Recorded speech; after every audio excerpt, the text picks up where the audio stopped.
Hello, welcome back. Today we're going to read a book called Balance and Motion False Science Stories. Okay, published and distributed by Delta Education. Developed at Lawrence Hall of Science, University of California at Berkeley.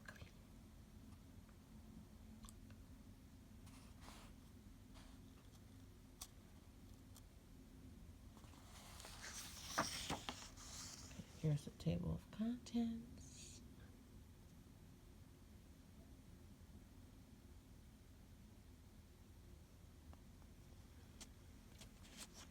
Make it balance.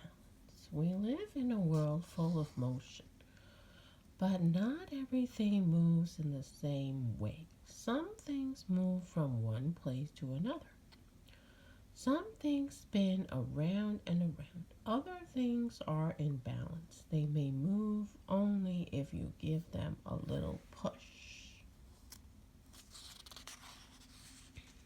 At the circus, you can see people balancing in amazing ways. They may balance on chairs, on wires, or even on each other. It takes lots of practice.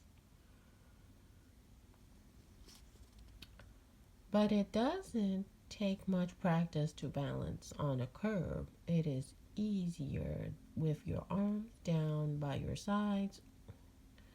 Is it easier with your arms down by your sides or with your arms out? Try balancing on one foot. Is it easier with your eyes open or closed?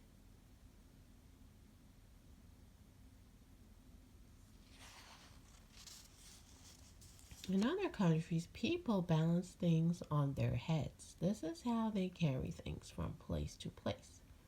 What can you balance on your head? Try a book or a paper cup. How far can you walk and keep it balanced?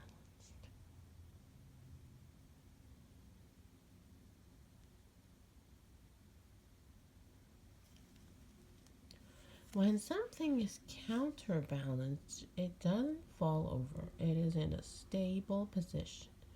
If you gently push on it, it may wobble, but it will return to where it started. You see things balancing all around you. How many of these pictures show things that are balancing? What keeps things in a stable position?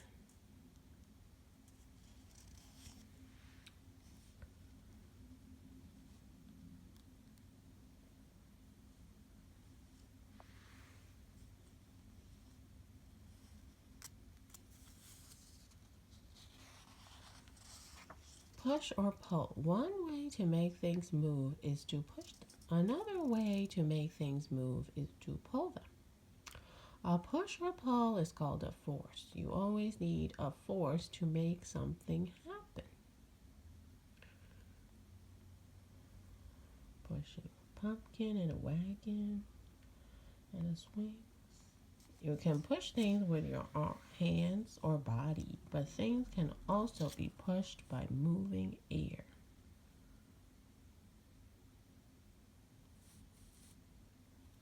A pinwheel. When you play baseball, do you use the bat to push or pull the bat? It doesn't matter if you hit a home run or strike out. Gravity always pulls the ball to the earth. Gravity is a pulling force. Think about a roller coaster. What pulls it up the first hill? What force pulls it back down again? Push or pull, a force is always needed to make things move.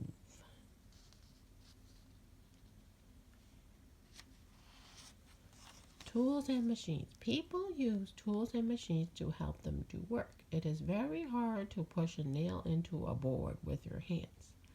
You can use a tool to help. A hammer makes it easy to drive nails into wood. Hammers use force to push nails into wood. Hammers can also Pull with force. You can use a hammer to remove a nail from wood.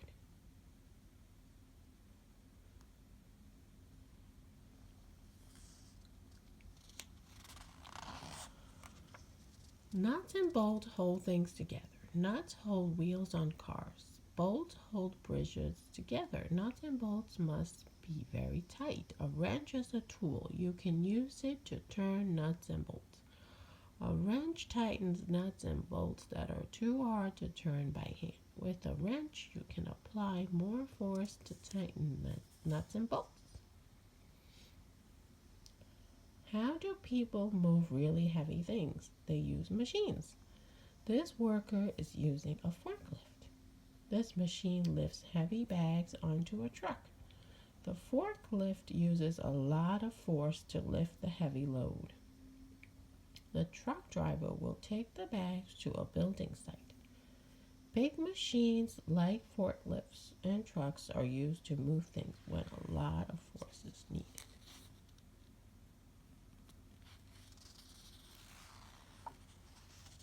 Move it but don't touch it. A pencil balanced on its point is in a stable position. You can move it with a little push. But can you move it without touching it? Try a magnet. Magnetism is a force. The magnetic force can push and pull other magnets. One magnet can make another magnet move. It doesn't even have to touch it. Magnets also pull on metals like iron and steel. Look at the pencil balanced on its point.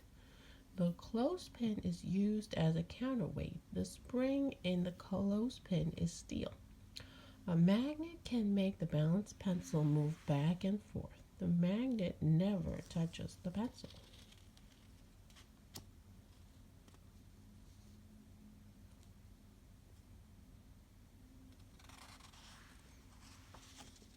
Here's another way to use a magnet to move something without touching it.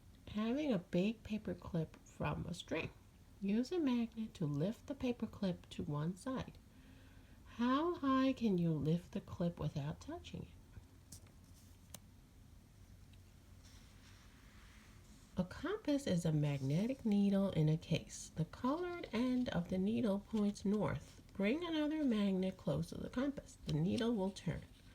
The needle moves without being touched. The magnetic force works through air to make things move.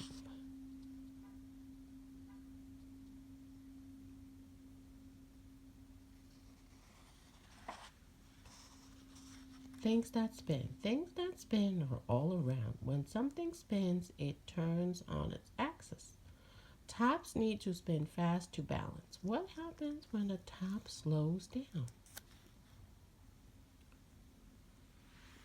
Some things spin slowly, like this toy Ferris wheel.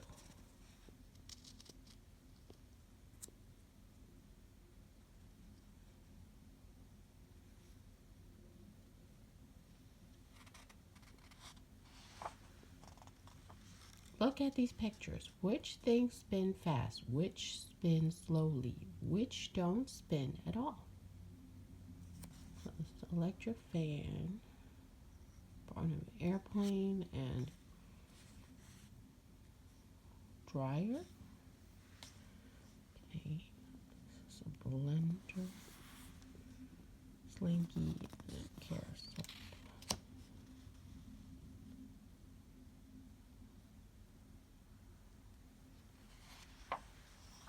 Rolling, rolling, rolling. Things can move by rolling. When something rolls, it goes around and around. But instead of staying in one spot, it moves from one place to another. Things that have round surfaces roll easily. Cans roll, and so do marbles. Orange juice. Look at the wheels on this page. Are the wheels spinning or rolling? What's the difference between spinning and rolling?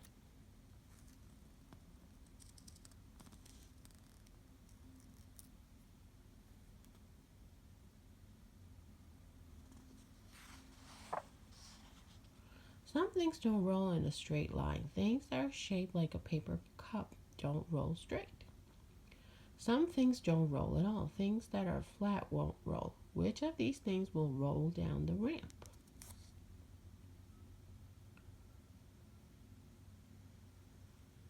Gravity helps things roll downhill.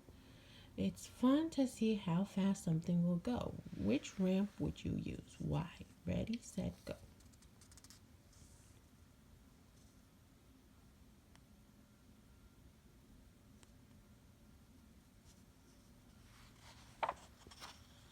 Things move in different ways. Spinning things go around and around. Rolling things go around and ahead. This bear can roll and balance. Can you see why?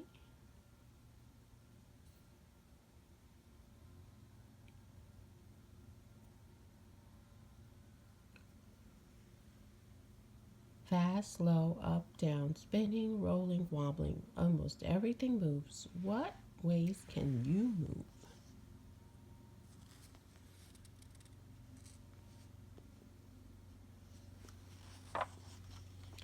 Strings in motion. A harp is a musical instrument. The harp player plucks the strings. The strings move and you hear sounds. How do moving strings make sounds? The strings move back and forth when they are plucked. Back and forth motion is called vibration. Vibrating strings push on the air. This makes sound waves. The waves move out in all directions. When sound waves hit your ear, you hear sound. Short strings vibrate faster than long strings. Strings that vibrate fast make high pitched sounds. They sound like ting, ping, bing. Long strings vibrate slowly. Slow vibrations make low pitched sounds. They sound like boom, dum, dum. A harp can make very soft sounds like a whisper, or it can make big, loud sounds like a yell. Loud and soft are properties of sound called volume. The harp player controls the volume of the sound by changing how hard she plucks the string. A harp player chooses the pitch by plucking strings of different lengths. She changes the volume by how hard she plucks each string. When the strings move in just the right way, you hear beautiful music. Which of these stringed instruments makes high-pitched sounds? Which one makes low-pitched sounds?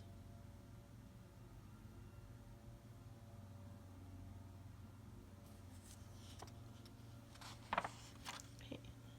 The glossary.